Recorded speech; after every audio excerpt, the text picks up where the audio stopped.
a bond, but if there are damages, you will have to pay for these. You will need to fill in the application for a bond loan form and provide the same income statement, bank statement, and ID cards you used for your rental application. Condition report. You will need to sign a condition report when you rent a property. The accommodation must be in the same condition as listed on this report when you leave, or you will not get your bond back. The condition report is a list of the condition of fittings and fixtures in each room in the house, any stains on the carpet or curtains, broken fly screens, etc. It is very important to read and check everything listed in this report, and tell the agent if you don't agree with it in 3 days. For example, there may be a damage to the property that is not listed in this report. It will affect your bond money repayment if you don't do this. Important things to remember. Don't sign the lease if you don't understand everything. Check the condition report carefully. Pay your rent on time. Give 28 days notice before you move at the end of the lease. The bond is not refundable if there is damage to the house.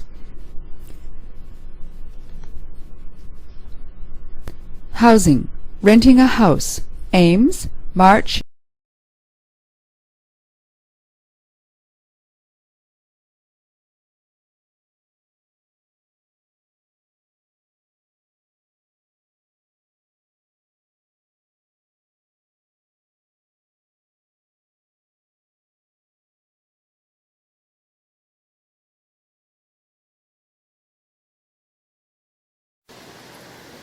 This unit is perfect for us. Yeah, it's good. Let's go back to the agent and fill in the forms. Okay, so sign this lease. You have to pay the rent in advance plus 4 weeks' rent for the bond. If the property is not damaged at the end of the lease, you will get the bond back, and you will need to fill in this condition report. It lists all the damage that already exists. Check it is right so you will not have to pay for damage you did not do. Okay, let's go to our new home. Everything seems to be working okay. Oh, look, there's a cracked tile in the bathroom. And a cigarette burn in the carpet. Write that down.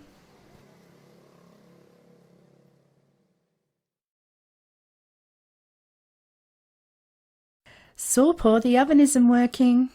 Yeah, when I tried to cook the chicken on the weekend, the oven kept turning off. Good morning. This is Sawpaw Canoe from Unit 2, 25 William Road. The oven in our unit isn't working. Can someone come to fix it, please?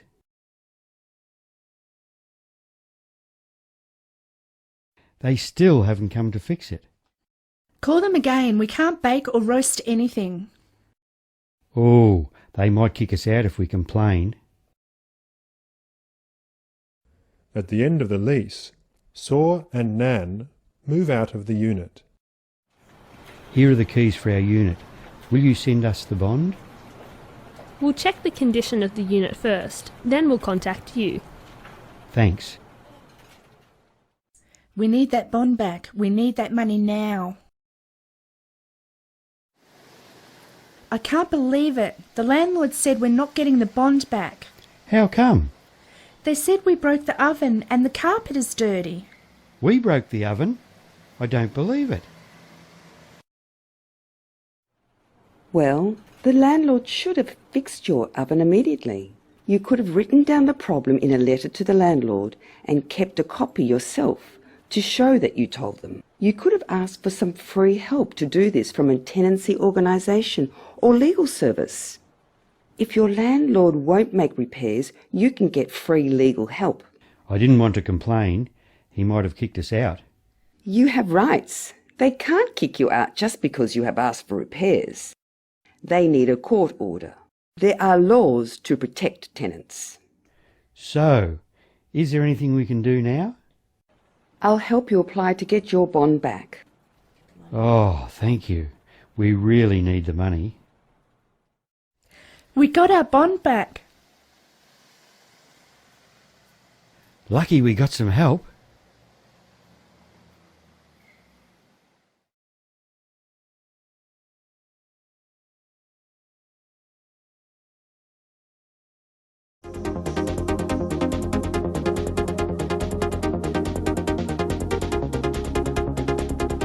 There's a place that you can visit on campus called Campus Wellbeing, where there are a number of services that are there to help students with many different difficulties, concerns, and to help students with any support needs they might have. Please come and talk to us if you are having any legal problems. Although we're not lawyers ourselves, we can actually help to put you in contact with legal services in the community. The sorts of things that students have come to us in the past about would be legal matters to do with car accidents, traffic offences, employment rights, fraud, scams, problems with the police, or violence and assault charges. If you're having difficulties with your money or finances or managing your money, please come and talk to us at the Welfare Service. We've helped students previously with budgeting strategies, preparing them for finding work, or also helping them if there's been a crisis or some kind of an emergency. So if there's any difficulties with your money or your finances, please come and talk to us. We can provide you with information, resources and facts about anything to do with relationships, sex or staying healthy. Also, if you'd like to talk to a doctor or a nurse, we can help you make contact with the doctors and nurses on campus. There are laws in Australia that protect people who are renting in accommodation, including international students. If you find that you're having problems with your landlord, please come and talk to us and we'll work with you to help solve those problems. We'd suggest that when you're going to look at a premises or a place to rent for the first time that you go with a friend or a fellow student. Also in Australia, if you're giving money for something, for a product or a service or even accommodation, it's expected that a receipt will be provided. So we'd suggest that a receipt would have on it the date of the transaction, the amount of money that's involved, also what that money has been given for, whether it's for a bond or a deposit, both use the same as terms, or whether it's for rent, and also it's signed by the landlord. We'd also suggest that if you notice when you go into the place that anything's broken or damaged, that you make a note of that or you take a photo, just so that further down the track you can show that you weren't responsible for any of the damage or breakages when you actually leave the premises. We'd also say if there's anything you're not sure about or something doesn't feel right, please come and talk to us first or at any time during your accommodation period, and we'll work with you to try and solve any problems.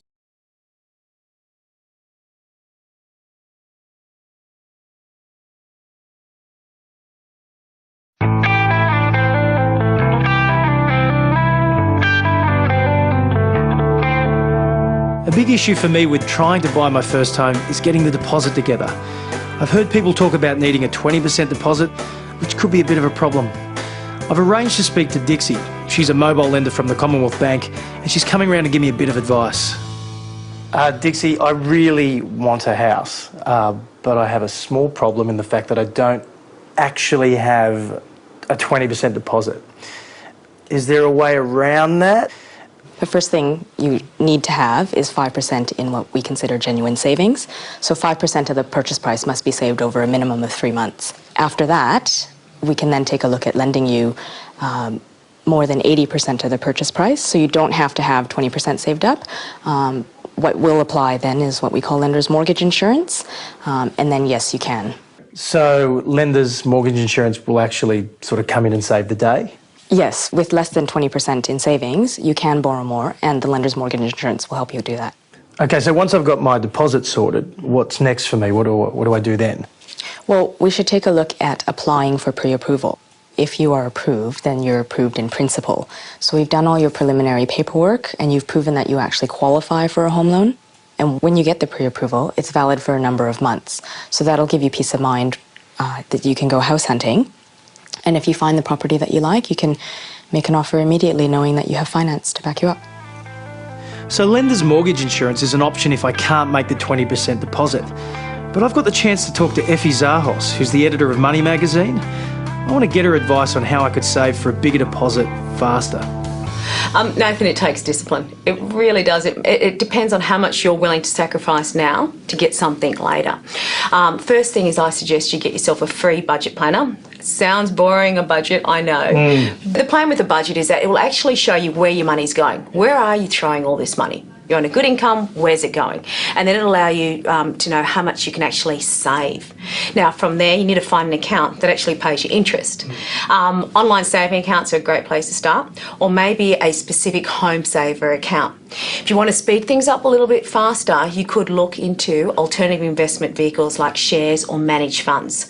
Strongly suggest you speak to a financial advisor because there are risks. The higher the return, the higher the risk. And then finally, keep your eye on the prize. Right. Don't dip into those funds no matter what. I can't help it. Well, you're not going to get into your house any sooner. So you've got to remember why you're doing this. Why are you sacrificing a couple of years or 3 years? You want to get a deposit. You want to get it fast. So try not to touch the cash. Yeah, well, how do I know, how big the deposit is that I need? I mean, what's the average size deposit that I would need for a house? Yeah, it all comes down to what property you're looking for. Best thing is get online. There are lots of free home loan calculators that will let you play around with different scenarios and also let you know what other costs you're up for, like legal and stamp duty. Alternatively, speak to your lender. That's what they're there for. And they can actually let you know what your deposit is, what your monthly repayments are, legal and stamp duty fees as well. I wanted to check out another option for getting a deposit together, which is getting help from family or buying with friends. So I'm seeing Peter Frankie, a solicitor who specialises in property, to get the lowdown on the options here. So what's the legal situation if I decide to get a friend to help me with the deposit?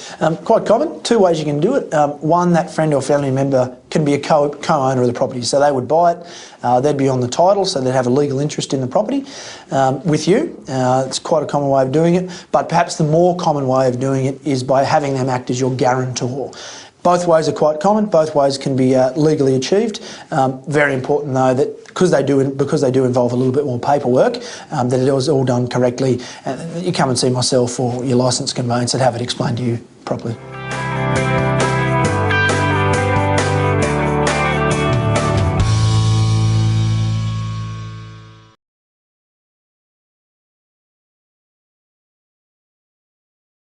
Sally's computer. It's been working overtime because they want to buy their first home. The more they do, the longer the list of people involved in the real estate transaction grows. The seller, the agent, escrow, title, inspectors, appraisers, insurance guy, and a bunch of others, including Bob's mom. "We need help," said Bob, who was not referring to his mother. And before Bob knew what hit him, he was in the office of Mr. Cantwell, realtor, and Sally's former history teacher. "Hello, Mr. Cantwell. My dad said you went into real estate about 10 years ago," said Sally. "Yes, I helped your dad with some investment properties. He says you're looking at your first home and may need a little help. Well, let me tell you what you can expect from your realtor. If I was your realtor, I would help you look for homes that meet the criteria you give me. I'd want you to keep looking, but I have some resources that you don't. I'll share those listings with you as I find them, and I can set up an automatic feed to your email or Twitter you if something hot comes up." Bob looked at Mr. Cantwell with new respect. "You can go out and look at these yourself, or I'll go along. I've got a pretty good eye for value and potential appreciation. We may look at dozens of homes, but we'll find something you're crazy about. Then I go to work." "I'm not sure I understand," said Sally. "I thought that was your work." "Just getting started. We're going to dig into the history of the house, property values, and comparables in the neighborhood. I'm going to negotiate hard for you and get a fair market price. I'll write up the offer for you, and once we do, the seller might accept it, reject it, or make a counteroffer. If they do counter, then it's your turn to accept, reject, or counter again. Each time this happens, I make sure we use the proper forms and legal paperwork. I'll help coordinate a home inspection for structural soundness, conformity with laws, and bad stuff like water damage, pests, mold, asbestos, and the like. Then the title company is going to research title, boundaries, liens, and potential claims against the home. You'll also need to get title insurance. It is complicated, but I'll be here every step of the way to explain, coordinate, and look after you. That's what a realtor can do for you, so pick a good one." "I think we already have, Mr. Cantwell," Sally said with a little smile. "Well, here's my card. See that realtor trademark? Most folks think that everyone that has a real estate license is a realtor, but they aren't. And that logo is pretty hot stuff in the real estate industry. Okay, tell me what you're looking for in a home, and let's get to work." For more information on your search for a new home, please contact www.wahomeowners.com.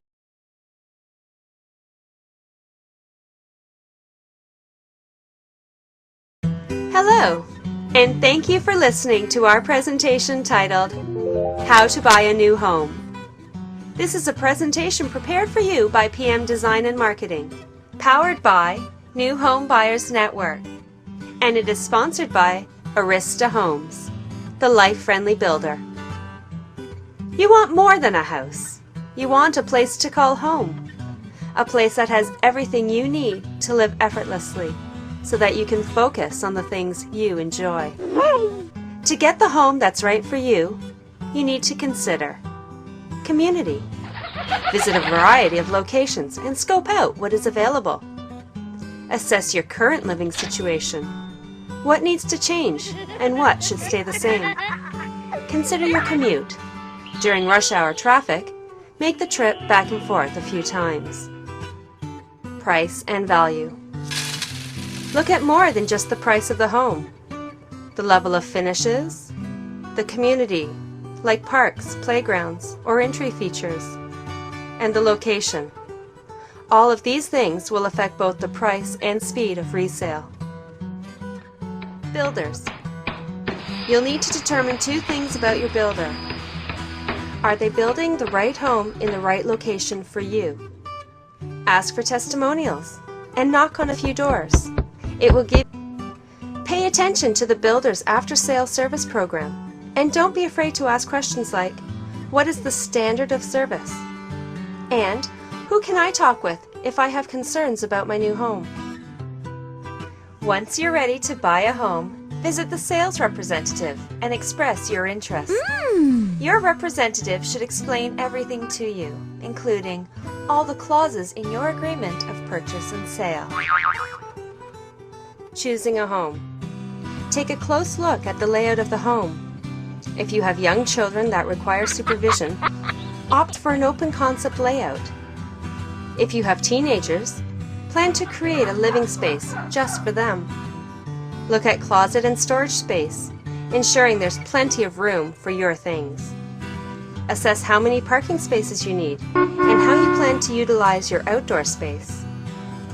Also, when selecting a lot, consider the street layout and pattern.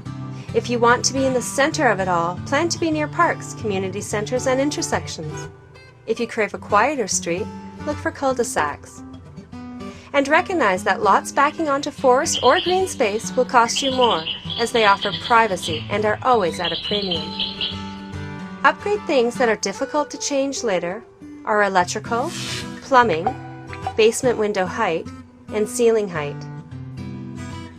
Your builder is required to keep you apprised of progress on your home, provide you with a Terrion Warranty Corporation New Home Buyer's Guide, and provide you with opportunities to see your home during construction will come out of your deposit. Prior to closing, your builder should provide you with a list of items to prepare for your move-in. You'll need to arrange for hydro, phone, and cable.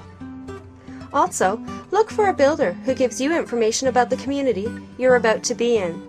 Great builders will give you an opportunity to meet some of your neighbors through seminars or events. Most builders ask that you do not visit your house unaccompanied while it is being built. Construction zones represent many dangers to those who aren't properly trained. You will have the opportunity to visit your home twice. The frame walk. This is where you will look at your home prior to drywall stage, noting any discrepancies between the plan you viewed and the home under construction. This is also your last opportunity to review your electrical and plumbing. The PDI, or pre-delivery inspection. Just prior to closing, you will be required to do a PDI inspection with service personnel. Note any concerns you have, and these items should be remedied prior to moving in. When all is said and done, you should be comfortable in your new dream home, built to your specifications, free of worry. ආහාරපාන පිළිබඳවයි.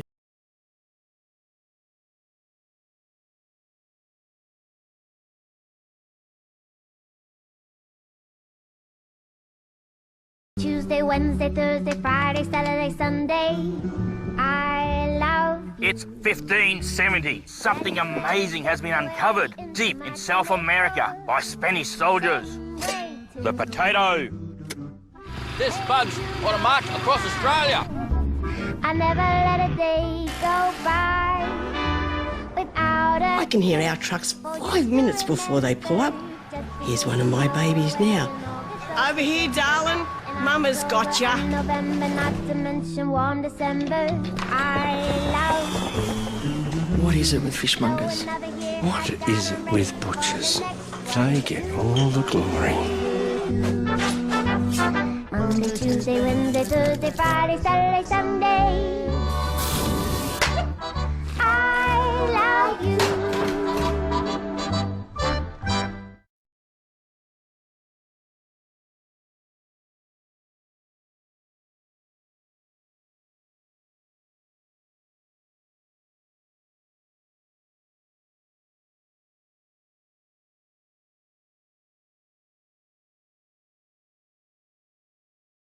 All right, now head to it. No, now this is heavy. Let's go back to around here. This. This way, this is heavy. Anywhere here you want. A lot of folks mistakenly believe that losing weight is about cutting calories by itself. The brain's smart. The brain's not looking for calories, it's looking for nutrients. So you go shopping here, for example, in the produce section, you're going to lose weight. First of all, there are not that many calories, it's not densely calorically packed in, but also you're getting nutrients. Your brain says, I'm full. I've got the nutrients I need to live. You don't have to keep eating. Whereas if you eat stuff that doesn't have a lot of nutrients in it, your brain says, yeah, you get the calories for yourself, for the hedonistic drive to enjoy life, but you didn't give me the nutrients that I need, so you're going to have to keep eating. So people head in the wrong direction by mistake. The problem I have with white flour, all white foods, white rice, white sugar, white pasta, white breads, is that they don't have nutrients in them. They've stripped the nutrients out to make it taste simpler.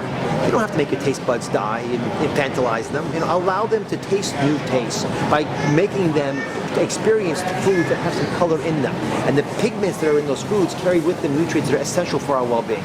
And if you look across the gamut of possible products you could eat, you have to challenge yourself. If there's not at least a few things there that happen to be good for you that you love, because you'll find them. The single most important food that I would ever walk out of a store with is broccoli and cauliflower. The cruciferous vegetables resuscitate our liver. Now remember, the toxins that are in our environment, and there are a lot of them these days, are very difficult for our bodies to cope with. Our liver has to filter them through. It turns out that cruciferous vegetables, broccoli is a good example, is giving our liver a cleansing every time we eat them, which is why it's so clearly linked to reduction in cancer rates. So never walk out of the store without going in that corner and picking out the deep green colored products. Yes, the lettuce, yes, everything else, but never forget the broccoli.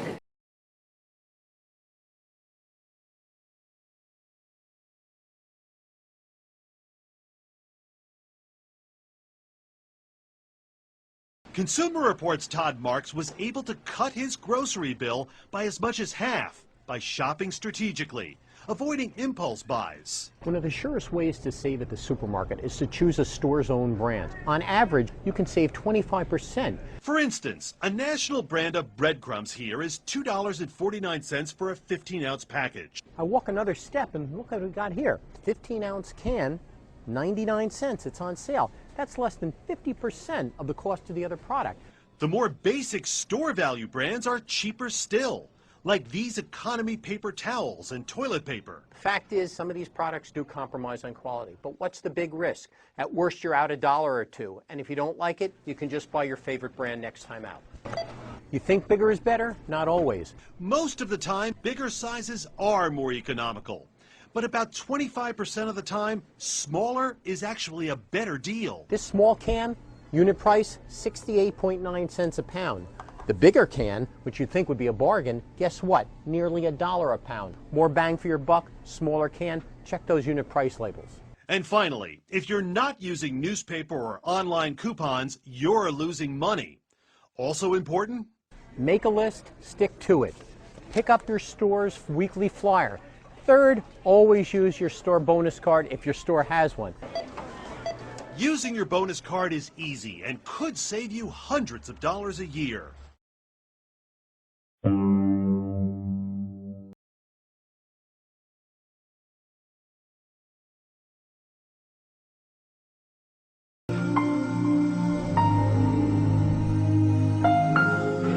We all want value for money, but sometimes when we're shopping for the simplest items, it's difficult to know exactly what product is offering real value. The difficulty is that we can't make direct comparisons.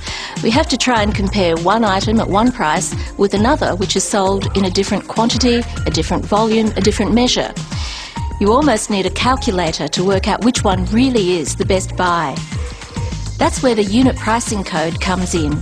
The code, which is enforced by the Australian Competition and Consumer Commission, the ACCC, requires some grocery retailers and online grocery retailers to display a unit price on labels and in advertising.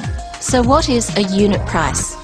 Unit pricing means that as well as the total selling price, the retailer will show a unit price based on a common unit, which might be per 100 millilitres or per 100 grams. Fruit and vegetables might be per item or per kilogram, beverages per litre. Milk's a really simple illustration of how it works and benefits the shopper. In the dairy section, you're confronted by containers of all different sizes. You just want a bottle of milk. Is it better value to buy the large 3-litre container than if you buy a single litre bottle?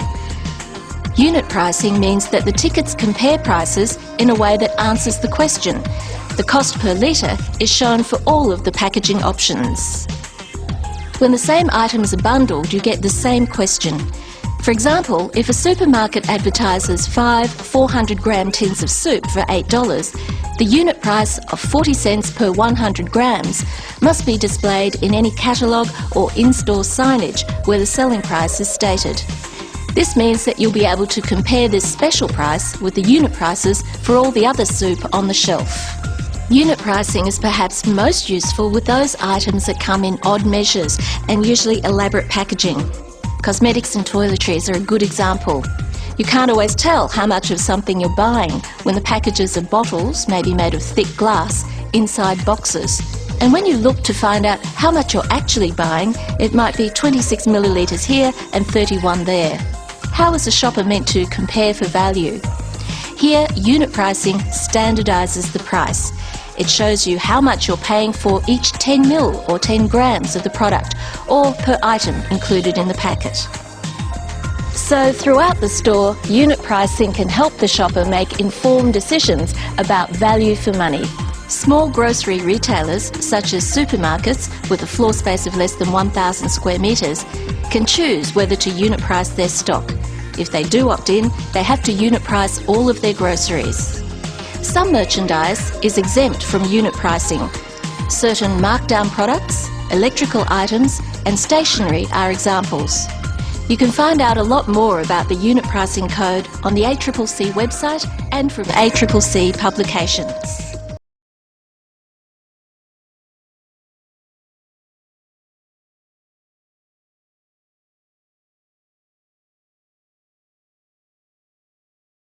Get lower than 20% off all King G workwear At Lowe's! Yeah, well how about these polar fleece vests? $11.95. Lowe's fleecy tops, tricot and fleecy track pants, all only $11.95 each. At Lowe's! Save $10 on these reversible vests, now only $19.95. And jeans, now only $14.95. You're joking? No, you're joking if you reckon I can go into that. Come on, Get you over big there. egg. I told you blokes not to eat all those Easter eggs. Quiet, big man. We got to work all this off before the huge Easter sale. At Lowe's! There's long sleeve t-shirts, only $6. King G shirts and high-vis shirts, $19.95 each. And Lowe's fleecy tops, tricot and fleecy track pants, all $11.95 each. Hey big man, why aren't you exercising? Because there's 20% off all big men's range, plus heaps more specials. At Lowe's! How are you blokes going to play on the weekend?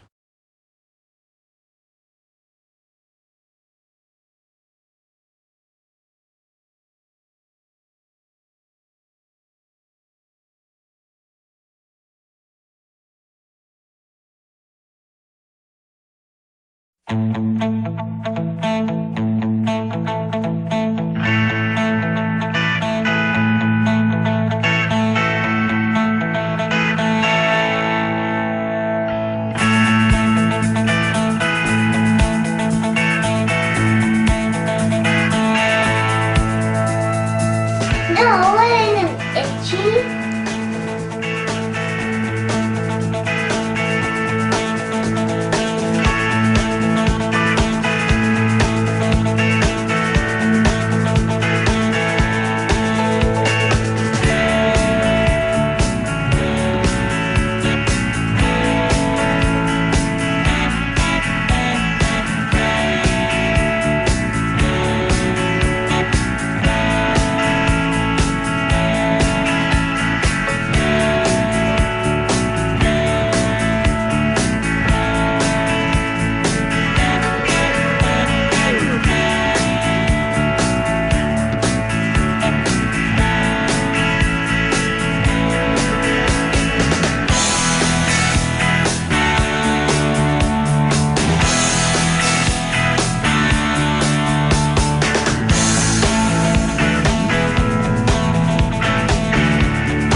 රැකියා පියස.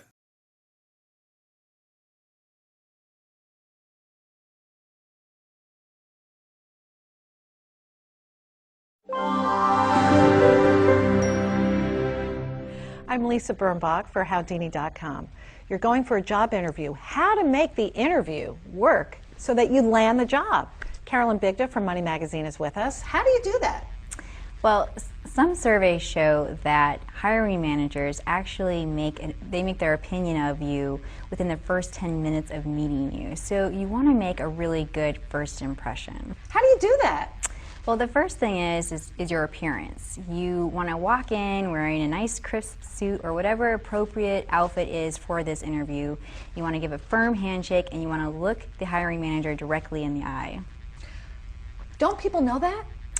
Yeah, you might be surprised by how many people they might feel more casual about it, or they are shy and so they haven't practiced this and they're not used to being sort of assertive and putting themselves out there.